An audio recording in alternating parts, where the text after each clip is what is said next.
Бұл ай тирүүлөрдүн майрамы, өлүктөрдүн майрамы. Тирүүлөрдүн ушундай майрамы, бейиштин эшиктери ачык. Аягына чейин бирөө дагы жабылбайт. Дозоктун эшиктерин баарын жаап коет. Бирөөсү дагы аягына чейин ачылбай турган. Бир риваятта келет, райымдуулуктун эшиктери ачылат, асмандын эшиктери ачылат, ырыскынын эшиги ачылат, хидаяттын эшиги ачылат. Эми бейиштин эшиги ачылып аткандан кийин кайсы нерсе калат?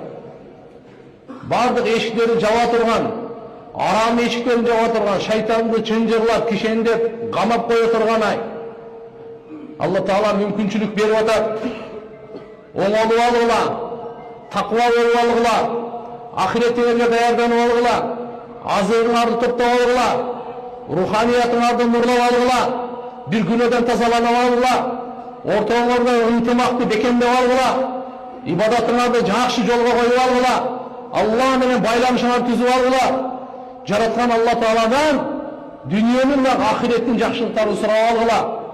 Дүйнөнүн ахиреттин жамандыгынан пана тилеп алгыла деп ушундай кереметтүү Рамазан айын берип атат турганда. Дуалар өзгөчө кабыл болот. Садакалардын эң абзели Рамазан айда берген садака.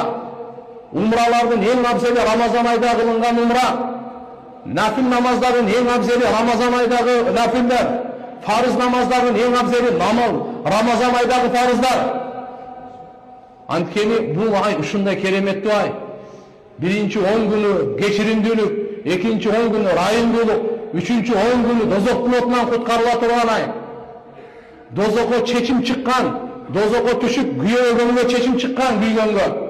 Ошондойлордон күн сайын ооз ачар учурунда Алла Таалам Рамазан айдын урматына 1 миллионду чыгарат экен. 1 миллионду куткарат экен. Эң акыркы Рамазан айы күнү канча жалпысынан чыгарса ошончону чыгарат дейт.